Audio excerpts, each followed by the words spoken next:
I'd like to thank you again for giving me the great gift you have extended to me of being your interim minister, to walking with you on this path that you are engaged in.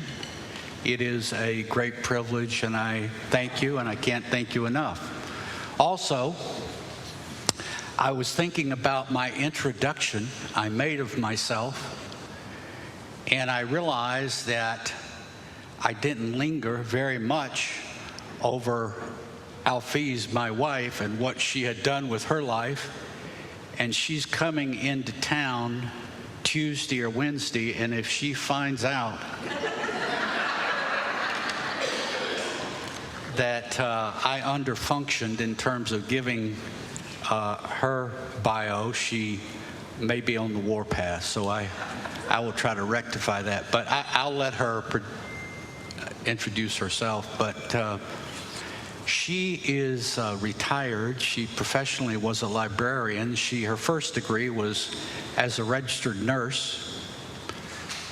And then she got a BA in history. And then a little later, she got an MA in library science and was a librarian for quite some time out in the great Pacific Northwest, and now is devoted to trying to manage the complicated lives of our two daughters. So there you go. What is the purpose of a UU congregation like this one, or any UU congregation? Are we a place where people come because it is a refuge from things in society they want to get away from or flee? Is it a gathering place for like-minded people? Is it a center for social action? Is it a place to understand spirituality in a new way that hasn't been experienced before? Is it this? Each one of these things and many more? These questions and many others could be asked about what are we. Before I do that, let me share with you some of my experiences. I have sat with many dozens of classes of people trying to learn about Unitarian Universalism. And the vast majority of them all have basically the same question. Hey, I kind of like this place, but what the heck are y'all all about? What do you believe in? You know, what do you stand for? And there is so much programming and association of religion with a creed or a belief system that it's hard to get out of that way of thinking, but we try. But I think that, quite frankly, and this is just my experience, just my perspective, that we do not do as good a job as we could in defining who we are and what is important to us and what we offer people. And I find out that in my own experience that people come to us and we systematically lack a sense of clarity about what we are and what our beliefs are. And ultimately, people kind of settle into a UU church, decide they like the place for various reasons, and they let go of that question. What do we believe as a collective, or do we have common values or principles and so forth?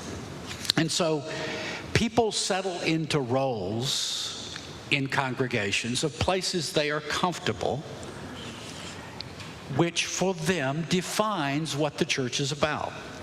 And I want to give percentages of those groups of people who finally settle into UU congregations.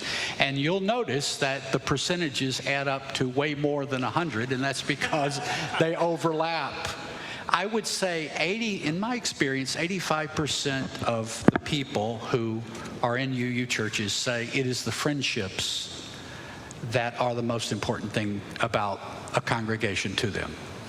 The wonderful people who they get to know, who are important to them, the friendships they have built, is at least 85%. I would say 20 to 25%, depending on the number of families with young children. People are there because of their children. If you ask them why they are there, they'll say, well, it's because of our children. We want our children to be exposed to this kind of understanding of the religious life and world. 15 to 20% are there for music. I know Bob probably makes that a higher number here, but that's typical. 25% may be there for spirituality. 35% are there because they find it to be a refuge from other religions. And 20 or 25% are there, depending on the congregation, for social action, to do something to make the world a better place. And that can mean many different things. So people settle in to our congregations. They gravitate towards these various groups I have mentioned, and they find comfort in that. And for those who find a solid place in their group, they stay. But one interesting thing that is a perennial and an important fact is that if a person comes to a Unitarian Universalist congregation and does not find about 5 friends in 18 months, they are likely to leave. It doesn't matter if they love the music, they love the choir, they love the preacher, whatever. If a person does not experience genuine connection with others, that's the thing that really matters. They're going to drift away unless something intervenes. Well, having said all that, what is the purpose of a group like ours, not just this congregation, but UU congregations in general? Let me consider this question by first considering the role of the major institutions in our society. Institutions, with all their flaws, with all their failures, with all their limitations, enable us to have a civil society. Each institution plays its part. Medical institutions provide physical healing. Legal institutions apply the laws of society to human conduct. Schools impart knowledge. The news media informs people, or we hope, of what is occurring in society. Federal and state governments generate laws that affect our lives. Financial institutions facilitate the flow and exchange of goods and services. Businesses convert human energy and talent into product, services, and innovation. The military, one hopes, keeps us free of external threats. The entertainment industry keeps us abuzz with entertainment, and on and on. I stress that all of these institutions fall short of perfection. In fact, they break our hearts quite often. And many of us know that in the last 2 or 3 years, our major institutions in our society were threatened to the point of being overthrown. Societies with weak institutions or corrupt institutions affect people's lives negatively. Societies with corrupt institutions impact their citizens in negative ways for generations. Countries with strong functioning institutions, which work fairly and transparently, are widely considered to be the more desirable places to live in the world. The health of a society's institutions are reflected in access to food, access to housing, quality education, access to health care, employment, job security, political stability, individual freedom, and environmental quality. These things can be measured, and they reflect the degree of health of a society's institutions. The point is that institutions, despite their heartbreaking failures and their weaknesses, make our lives possible, make a civilized life possible. Well, where do institutions, religious institutions, fit into this? From my perspective, religious institutions in our society have been collectively one of the most disappointing cases of institutional failure I can think of. Religious institutions are part of this group of institutions that create, hopefully, the basis of a civilized life. More relevant for us, what would be the role and function of a UU congregation as an institution of society that really matters to people's lives? I think that the role of a Unitarian Universalist religious institution falls into 7 broad categories, and these are a product of my own thinking and reflection, and they come to me over the course of decades of working with UU congregations, and I may be here for a while and come up with a completely different notion of what I think the function of UU congregations are. You may, after this service, come up to me and say, "Oh, Ed, you forgot something," or "Here, add this," or "I disagree with that," and I'm open to that. The first, in my opinion, the first function of our religious institution that is often underappreciated is that we are a place of radical hospitality. Think of it. There's no barriers coming into this room. Anybody can walk or drive up here and walk in this, and somebody will probably hug them. I think Michelle was hugging people this morning. And they might get a handshake from an overeager interim minister shaking their hand. And who knows, other people will probably say things to them. Here's the thing. I'm not casting aspersions on anyone. I have family in the Catholic faith, and my own sister is a faithful member of the Ocala United Methodist Church. I have nothing negative to say about other faiths. Everybody is right from their own perspective. I honor everybody. But I would like to point out that our radical hospitality includes not discriminating against anyone on the basis of their color, their origin, their sexual orientation. We don't say to people, "Oh, if you're trans, you're suspicious," or "Oh, if you're this or that." We are a radically hospitable place. The United Methodist Church, about a year ago, split over the issue of sexuality. It's a big thing. I don't think we appreciate sufficiently the fact that we are a place of radical hospitality. Anybody with any perspective, if you have a beating heart or a barely beating heart, you're welcome here. Just think of that. And we have a covenant and so forth that's created by the congregation.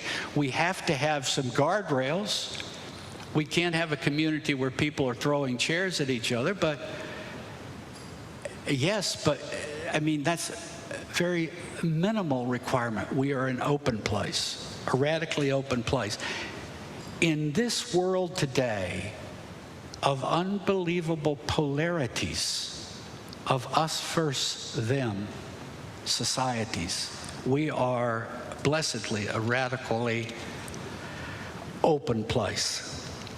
The second role that is important is to help people through the vicissitudes and challenges of life. One of the most heartbreaking things that I have experienced as a minister is to see what people go through, to see the hardships that people go through. And sometimes, like, be it Alzheimer's or the severe illness of a child or something, it tends to isolate people. And it tends, ironically, people can become ashamed of the difficulties they've experienced. I've seen that happen.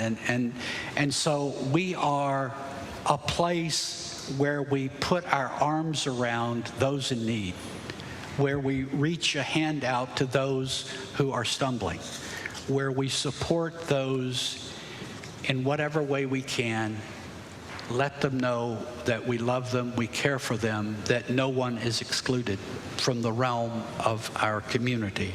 That's a second very important role that I've seen with my own eyes again and again to be very powerful.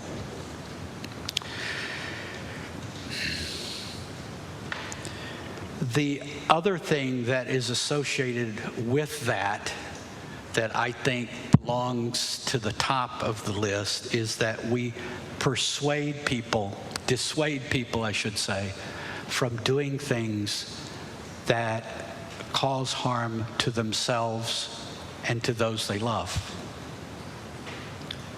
We try to help people see, at least to some degree, that if they come here with habits and ways of living that are harming themselves and other people, we encourage them to please stop it and think of a better way. A fourth role that is very important and I think is underutilized in many UU congregations is to help people move in a positive direction. It is not enough to dissuade people from doing destructive things. It is not enough to help people who are in crisis. It is important to give people a positive direction for our lives. There is an inner and an outer aspect to this work.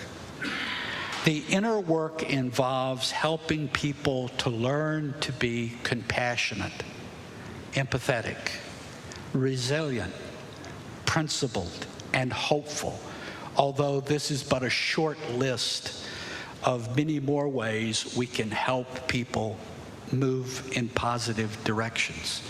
To learn to be more compassionate and empathetic towards self and others is something we can learn. It is a habit that can be acquired. The outer work of this process is moving people in a positive direction. Involves helping people to find ways to live with others more peacefully, to become capable of engaging in mutually respectful and compassionate relationships.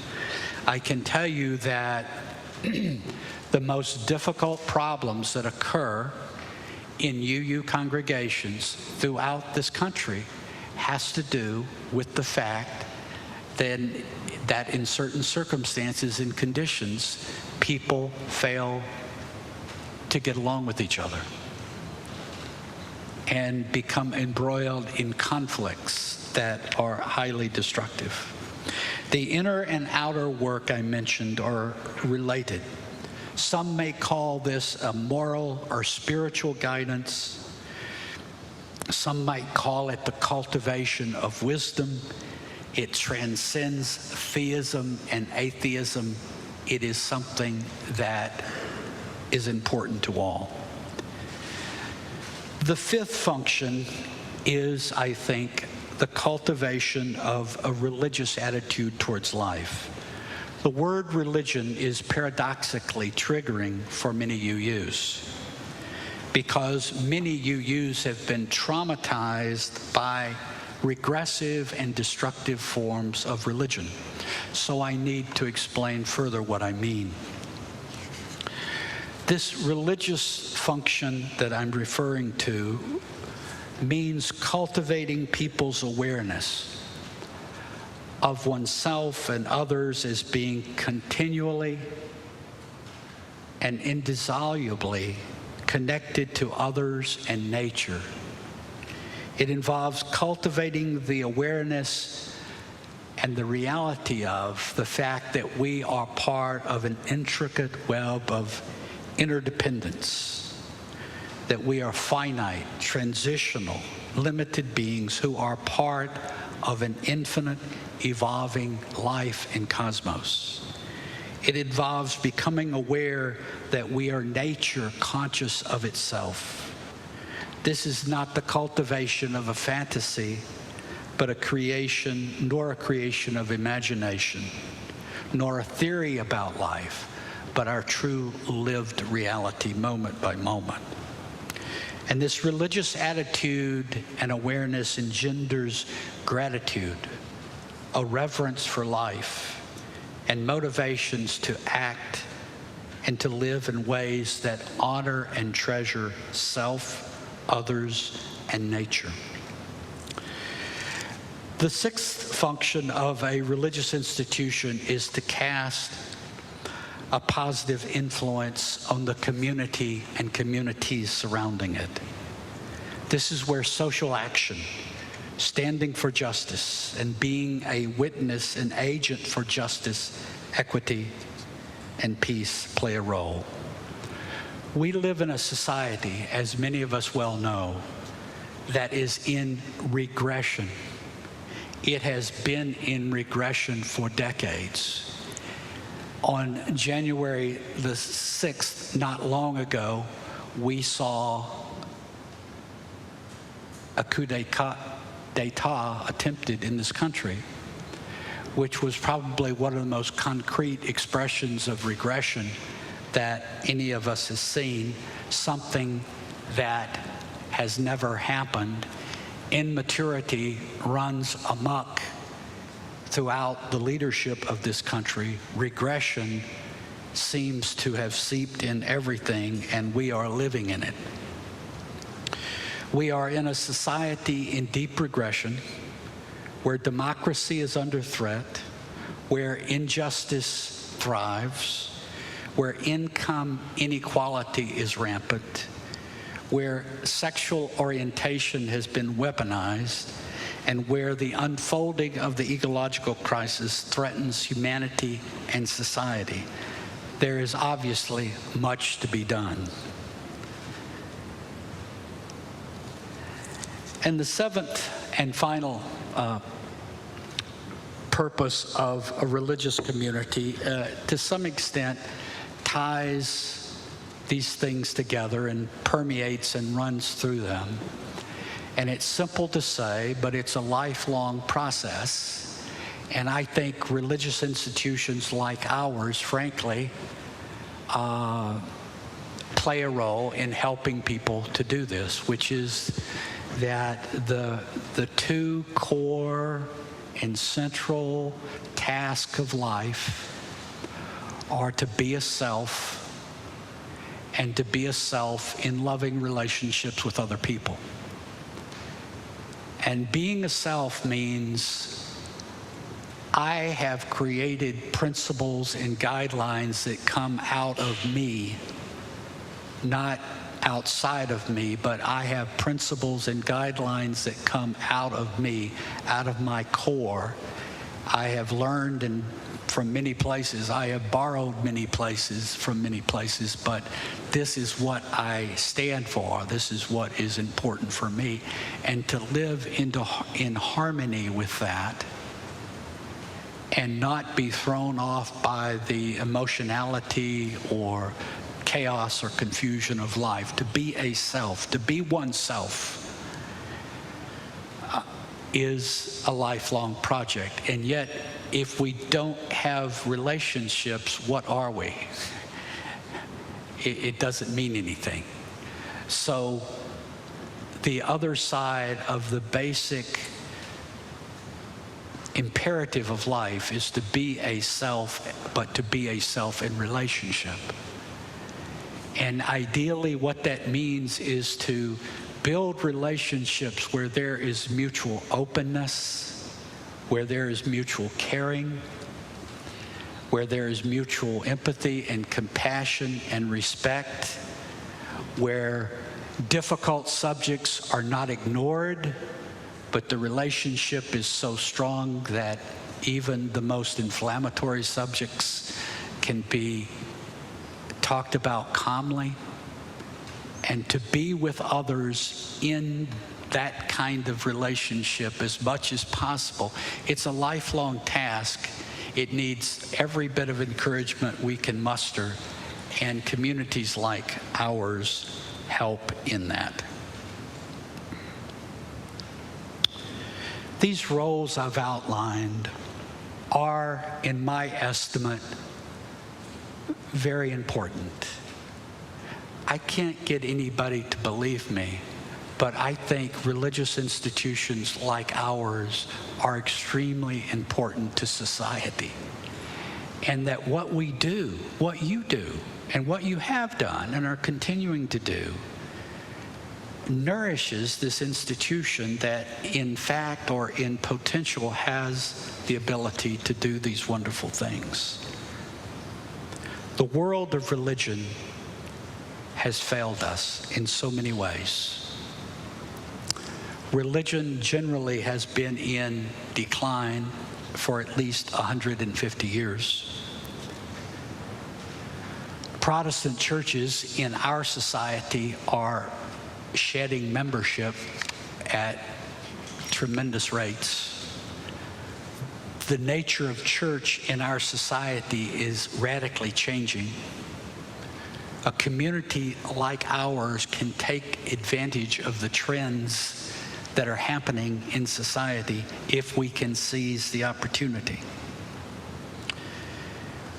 Because religions have failed us in so many ways, it is sometimes difficult to think of religion as an institution of importance that has a vital role to play in people's lives.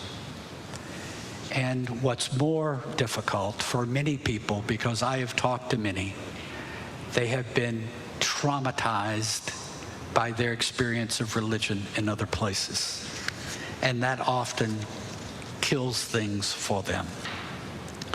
But if we consider the areas of life which religious communities seek to serve, we can begin to grow in appreciation of what we are right here and of what you are right here.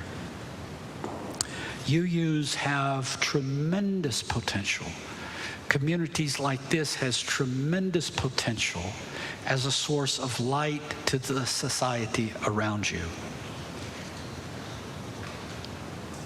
Each of you are important to what we do. Each of you are important for the future of this congregation.